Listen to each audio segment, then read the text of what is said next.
This is Tracy with RoadDawgOnline.com, and today with Trey Gray with Brooks and Dunn and Johnny C. Oh, the man, the one and only, the man that makes it all happen for Trey.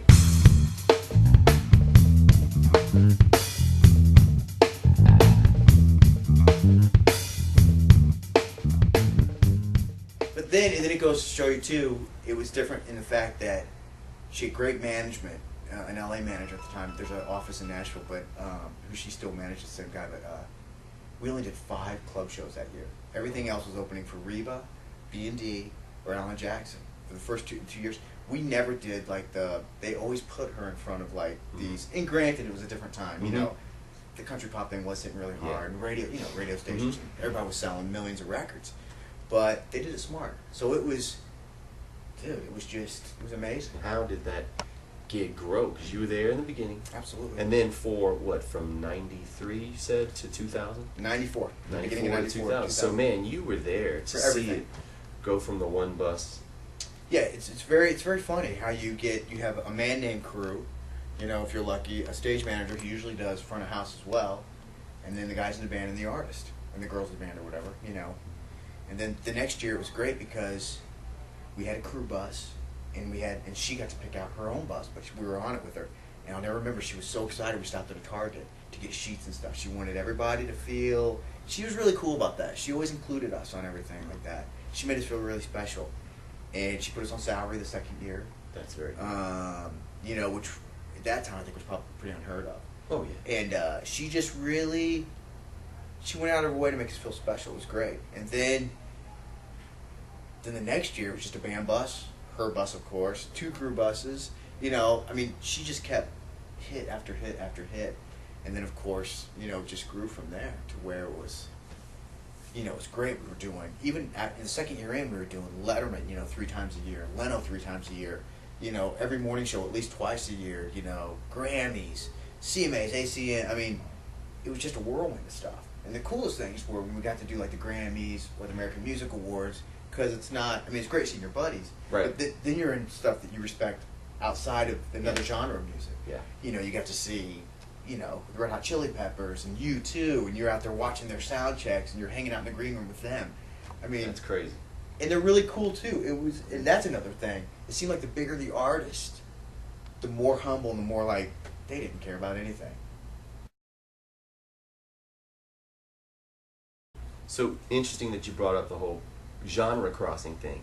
Faith Hill and Jewel. Well, okay, that's great. How'd that turn out? I'm very blessed in the fact that ever since Faith, I've been lucky enough to work, and you know how in town it's hard anyway.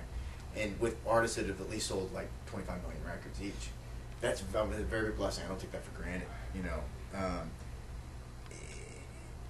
the Faith gig ended, and we knew that we'd probably never do it again. I'll never forget. And it was me and Lou on stage in Tampa actually. And everybody thinks too, and everybody should know this. Drummers are musicians. You think that we play with these people who make millions of dollars a year.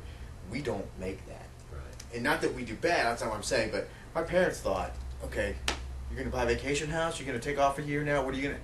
No, we got to find work. If we don't play, we're not making money. Right. Unless you write the songs, or you know what I mean, you're tied in and you're part of something.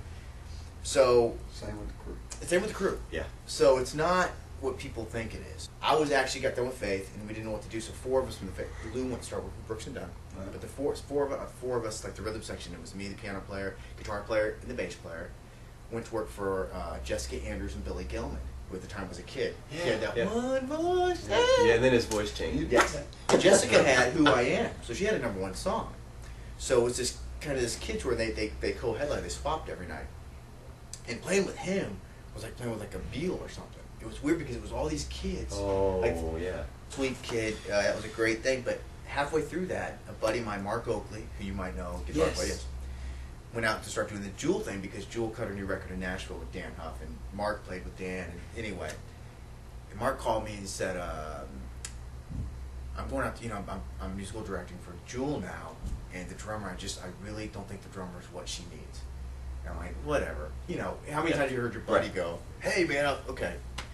So we were out like in Wisconsin, like we were going to be this weekend. And I think it was Wisconsin. Gosh, it might have been Country Jam with Jessica. And my phone rings. And I know he's in San Diego, and it's like 10 in the morning, so it had to be early in like 8 in San Diego. And my heart kind of dropped. I was like, oh, he's calling me to, whatever. And he does. He goes, stay by phone. Jules gonna call you in the next couple minutes. I said, what are you talking about? I goes, just talk to her. She's really cool. Blah blah blah. She doesn't call. The day goes on, so I'm like, screw this. So I thought it was a joke. So I go do some stuff. I'm out doing stuff, whatever. And sure enough, I get this call, and she goes, is this the, before she goes, I don't like talking behind people's backs. She goes, I'm not trying to, I don't really want to fire, I don't like firing people, but this is really important. I got this new album that just came out. I haven't been out in a couple years. And we got to do, it's just not, I'm doing the Tonight Show on Thursday. This was on Sunday. I said, well, I go, why don't we do this? I said, don't let him go. Why don't you let me fly me out, and we'll just work with him. If he's not used to working with loops or whatever, she had a new loop thing, and la la la. I said, that way, why don't we just do that?